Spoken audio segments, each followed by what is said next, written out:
Through the glass, Rose Mitchell had always been fascinated by the idea of alternate realities. She spent countless hours buried in books about quantum mechanics and the multiverse, imagining all the lives she could be leading in different worlds. But when she stumbled upon an old, ornate mirror in her grandmother's attic, she didn't expect it would hold the key to one of those realities. It was a gloomy Saturday afternoon, and the rain pattered against the attic's small, dusty window. Rose uncovered the mirror, its frame intricately carved with swirling vines and eyes that seemed to follow her. At first, it looked like a simple antique, reflecting the dim overhead light like 1,000 other mirrors. But as she wiped away the dust, something shifted in the glass, an unsettling shimmer that beckoned her closer. "You should leave that alone," her younger brother, Sam, warned from the attic door. He often scoffed at her interests, dismissing her dreams of discovering parallel worlds as childish whims. "Why, you scared of a mirror?" she teased, though a chill of unease crept down her spine. "I'm just saying, you never know what's out there," he said, crossing his arms. "You might not like what you find." Undeterred, Rose chuckled and leaned in closer until her breath fogged the mirrored surface. "I'll take my chances." That night, after everyone else had drifted off to sleep, curiosity overwhelmed her. Rose crept back into the attic, drawn to the mirror's eerie glow. Its surface seemed alive now, rippling like water and pulsating with an otherworldly energy. Taking a deep breath, she reached out to touch it. As soon as her fingers brushed the glass, a burst of cold air enveloped her, and the world around her flickered and twisted. The attic melted away, replaced by a vibrant forest illuminated by an ethereal light. Rose stumbled back, disoriented, clutching her head. After a moment, she stood up and realized she wasn't alone. A figure emerged from the trees. It was her. Well, sort of. This version of Rose had wavy black hair, layered in sleek fashion, and wore a flowing gown of dark green leaves.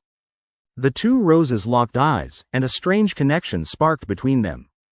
"What are you doing here?" Alternate Rose demanded, her voice a haunting echo. "You're not supposed to be here." "Wait, what?" Rose replied, confusion flooding her mind. "I touched the mirror. I wanted to see a different reality. This is not a world for you. It's dangerous." Alternate Rose raised a hand, and within moments, ghostly figures emerged from the shadows, their faces obscured but their intent clear. They lunged toward Rose, hungry for the warmth of life. Panicking, Rose turned to flee but was ensnared by the gnarled branches of the forest, the shadows intertwining around her ankles. She could feel the coldness of their grip, straining to pull her toward the essence of the dim light radiating from her darker double. "Please," Rose cried, desperate. "I just wanted to escape.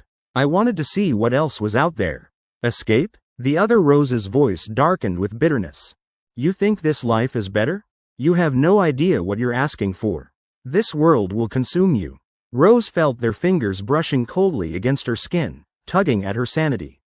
She glanced back at her alternate self, whose face was now twisted in a cruel grin. The hollow whispers of the shadows grew louder, drowning out her hopes and dreams until all that remained was despair. In that moment of panic, determination surged within Rose. "I don't want this," she shouted, pulling herself free from the grasp of the shadows with every ounce of strength.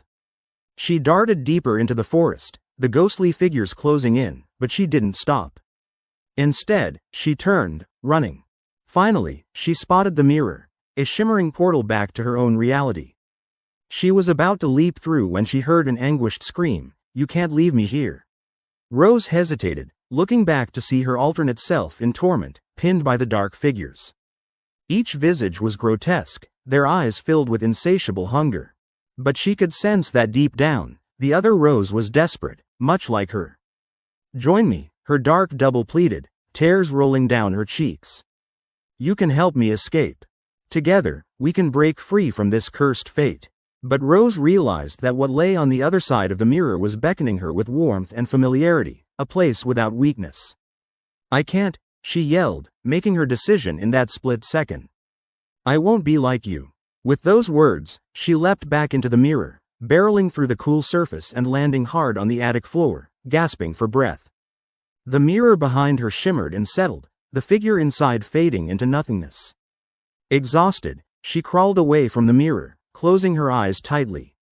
The shadows of that world were no longer gripping her, but the lingering fear remained. She vowed to never again seek out alternate realities, only to face her own fears. The mirror still stood in the attic, silent and still, a quiet reminder of that chilling encounter. But every now and then, as the moon cast its glow through the window, she could almost hear the faint cries of her alternate self, echoing through the silence, a haunting voice forever trapped in a world Rose had narrowly escaped.